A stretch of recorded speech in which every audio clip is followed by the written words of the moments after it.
So you've fallen down the rabbit hole of e-drumming. Well, today I'm going to show you how to add bass into your electronic drum kits so that you can go from this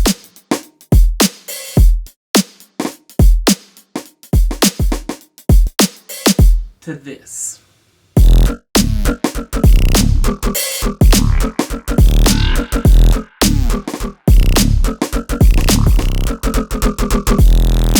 Let's get started.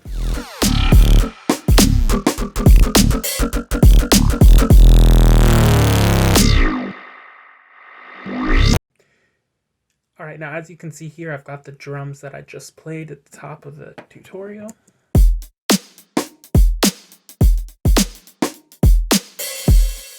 So if you're not sure how to put together a drum kit like this with all of these different kits that are, they've got some layered elements, check out my last tutorial where I go over how to set up a drum rack and fill all of these in with fun drum sounds. But we want to make it sound a lot crunchier, a lot grittier. So all we're going to do is, it's actually pretty similar. So as you can see here, I've got a layer that's just a kick, and then a layer that's just a hi-hat. And then you put them together, you got this. We're just going to add more bass layers to this, right? So we're going to go into our file browser. If you're not sure where to get any of these samples, check out the description below where you can get some of these sample packs. We're just going to find something crazy. I want to start with something like this because on the kick, I like to add something fat and crunchy, and the kick is often showing up on the 1, right? 1, 2, 3, 4. So having something big and fat and aggressive on that 1 is really nice. But I also love to layer my hi-hat, this guy, with bass sounds as well. And so having short, kind of like what we would call staccato bass noises on that is really, really nice. So let's just drag that in. We've got the hat selected. We click and drag. Now as you can see, it's on classic mode and it's got everything selected there. So when you play it, it stops. It only plays as long as you hold it down. Alright, when we're drumming, we just give it a quick tap. So what we're going to need to do is adjust it to 1 shot. And then choose our ending by clicking and dragging this flag at the end. I'm just going to turn this LFO and this filter off so that we just get the pure sample. And now, as you can see here, I'll delete that, that's not doing anything. I've got a closed hat, and now we've got this bass noise. Nice, which is pretty awesome. So let's do the same thing with our kick. Let's find something that's large and long and aggressive, like I was saying. Perfect, let's do something like that. So I'm going to drag it in, go to 1 shot, choose where I want it to start. I think this middle portion is going to be pretty good. Then choose where I want it to end. I'll fade it out just a little bit, turn off my LFO, my filter, and let's see how that sounds. That's pretty cool for now, right? So now we got this, hang out that. Let's hear how our little loop sounds now that we've added these 2 basses.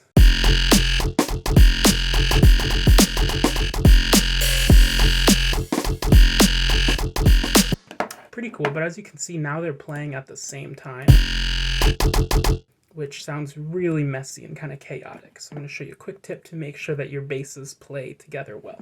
What you're going to do is come over here to the left. You're going to open up this panel, and then if this doesn't open on its own, you're also going to open this. So this is what we call the ins and outs, right? That I/O of our chain here inside of our drum rack. And as you can see, we've got all of the different pads that we have assigned here. And notice they're receiving a note, right? And they're also playing a particular MIDI note. I'll get into all of this in a different tutorial. What's really important for us right now is what's called choke. So what choke means is when one starts playing, the first sound that's being choked will stop playing. This is often used with hi-hats to make sure that they don't play at the same time. Right, so what we'll do is we'll click hat, and we will choose a choke. So we've got 16 different options, so 16 different things can choke other things, right? So we'll just go with number 1 for now. If we click open hat, we'll click number 1 under choke as well. And now when this open hat plays, it stops as soon as the hat comes in. So we want that to happen with our kick as well. So what we'll do is we'll click on the kick, and we will make sure that the kick is on choke 1. So now when this plays, See how it stops immediately as soon as the hat comes in? That's delightful. So let's hear how it sounds in context.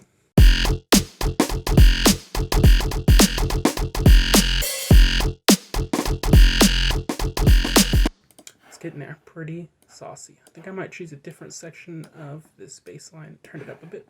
And just for the sake of fun, I'm going to close all of this, and let's add another sound to our snare. Oh yeah, some of these are very, very fierce. And just like before, I want to make sure that the snare gets cut with everything else, otherwise it'll sound ridiculous. So let's add this one underneath the choke section, and now this is choked by the hat, and the kick is choked by the hat, and vice versa, although the hat is really short, so it's hard to choke. So let's, now that we've got a kick, a hat, and a snare with a mean bass noise, let's see how it sounds.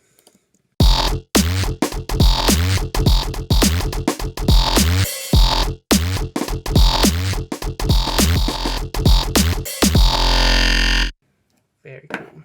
I think that'll sound better slowed down.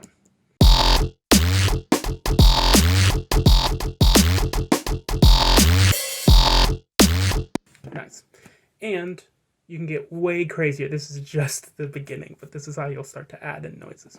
Now keep in mind, like I said, I like to have really hard, aggressive basses on the kick. And really soft, not soft, but really short staccato basses on the hi-hats. It's a really good way to set up your E-drum.